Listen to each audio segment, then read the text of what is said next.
Okay, so what we have here for the demonstration of public key crypto are two different computers.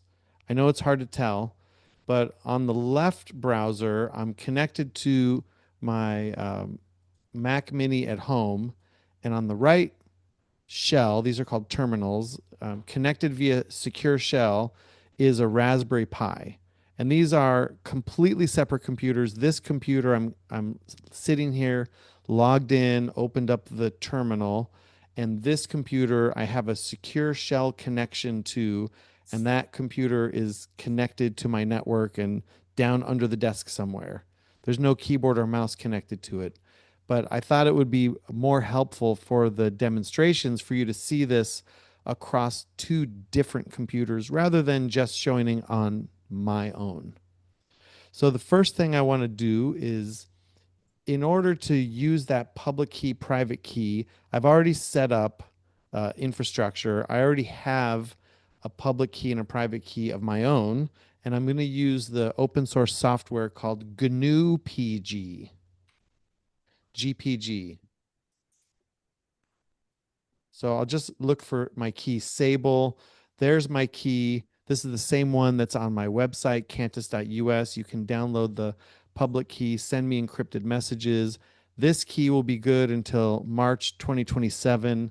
And then I'll create a new one. It's probably in February, just before it expires, and put that up. Now, on the Raspberry Pi,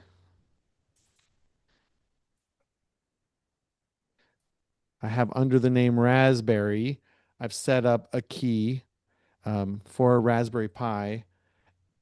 And this does not have the Raspberry Pi key, the private key, and this computer does not have the Sable private key. But I did already copy the public keys just to keep the demo a little shorter. So let's go right into it. Let's say I want to have a message. Let's see if I have anything in the folders already. Oh, it looks like I already have a message there. Let's see. What does the message look like?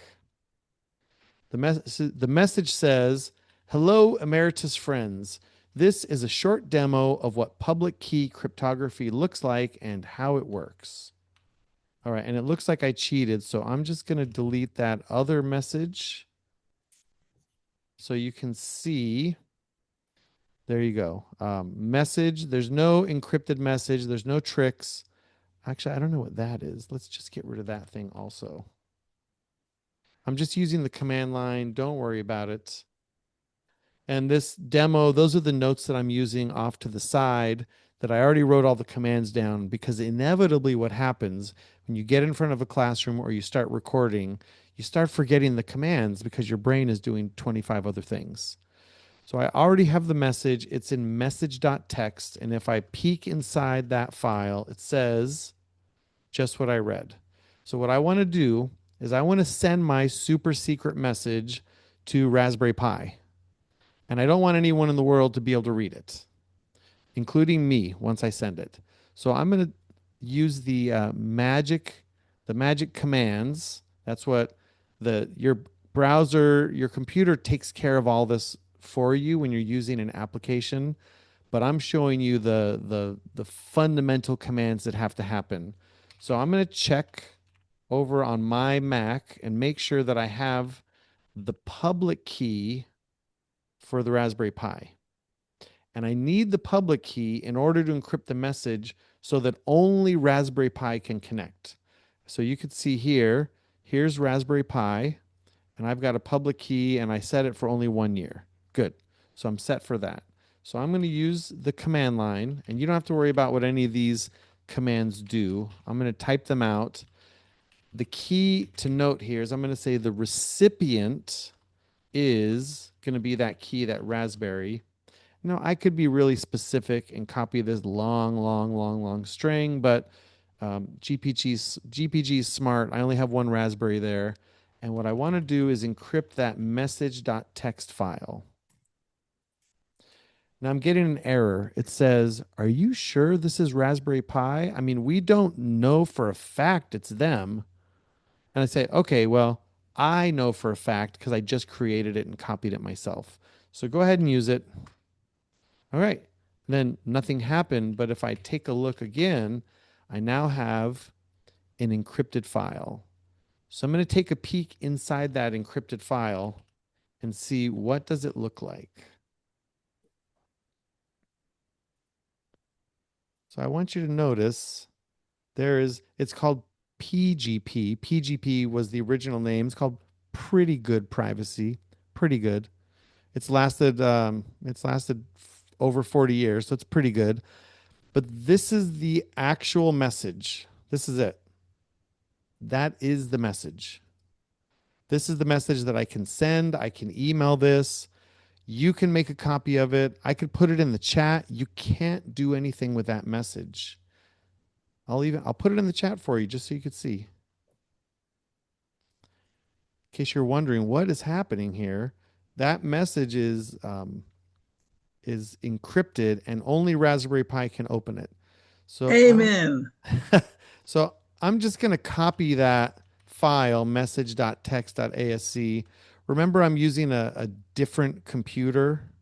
So I'm going to copy that over to the Pi 5 1.local, and I'll put it in the, where am I on here? Let me look at the directory.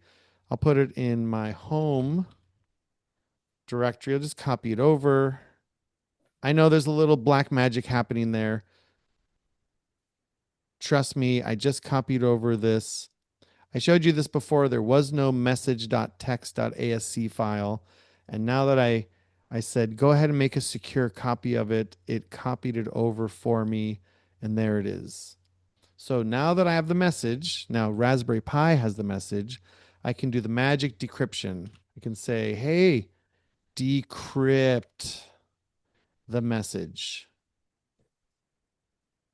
And you can read the message right here. Hello, Emeritus friends. This is a short demo of what public key cryptography looks like and how it works. So we took a file, we encrypted the file.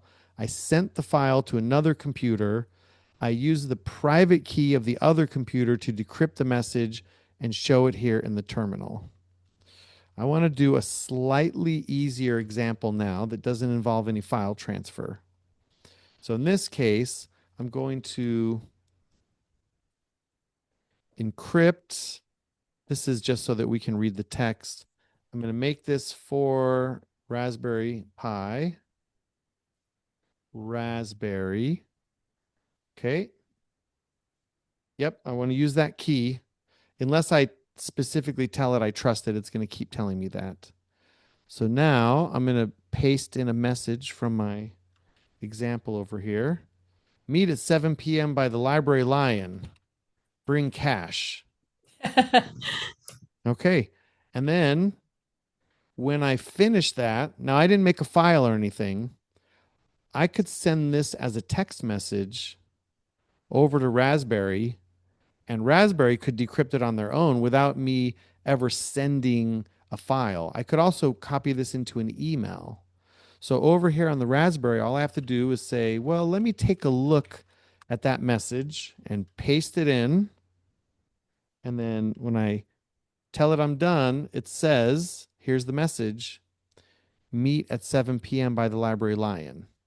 Now that doesn't seem like magic, but what if I did this? GPG decrypt. Now on the left terminal window, that's my Mac. I wrote that message. Surely I should be able to decrypt it. Is that right? What do you think? Richard already knows, I can tell. I have a hunch you can't. Yep. So I specified the recipient as Raspberry, but I used my own private key. So let's just see if we're able to read our own encrypted message. We're not. We're not able to decrypt it. It says, this is for Raspberry Pi, and we don't know Raspberry Pi's secret key. Decryption failed. So our message is even secure from us if we choose to. So this was just a quick walkthrough of what actually happens when you want to use public key encryption to send a file or a message to another person. If you're using Proton Mail and you email somebody, this is what's happening in the background. If you're browsing the web, this is what's happening in the background when you make an HTTPS connection. But if he could give you the key and then you'd be able to use it, right? If I were to lose control of my secret key, I would lose the privacy of all my messages. So it is important, and this is true for every website and everything. The secret key must stay secret. And if I show you on Raspberry Pi, and I say GPG, that's a great question, by the way, list secret keys. Well, there's my secret key. It's possible for me to take the secret key and export it and dump it out somewhere. I could lose it. So it's our responsibility when we're using tools like this to be super extra careful and never lose the secret key. So all the servers and websites have to be extra careful and never lose their secret key. The email clients, Apple with iMessages, Signal, like everyone that's working with this type of secret has to be careful not to lose the secret keys. Is that the same case as in Bitcoin when somebody who has a large amount of Bitcoin invested and then they lose the key, they can't get their money, right? Well, if you lose access to your wallet, let's say somebody else like gets your cryptographic key, they can just take all your money. So you don't want to lose access to that. Consequently, if you were playing with Bitcoin back in 2009, 2010, like I was, and you just had a little bit, like not even a whole Bitcoin, you just had a little tiny bit in the wallet and you lost your password, It's gone. it's gone. It's gone forever. I didn't have enough money in there to worry about it, but there's one particular person that I listened to on a regular podcast. He had 50 Bitcoin, 50. That's A you know, lot. Bitcoin is over $100,000 a coin right now. So Yeah, that's 50 a times lot. $100,000, and he erased his hard drive that had the wallet on it. Oh no. Oh no. Believe me, he spent an adequate amount of time trying to recover that. But he So didn't. no, he never recovered it, but he tried. So let me stop this recording now so we can have it for later, and I'll take some more questions. Thanks. Um,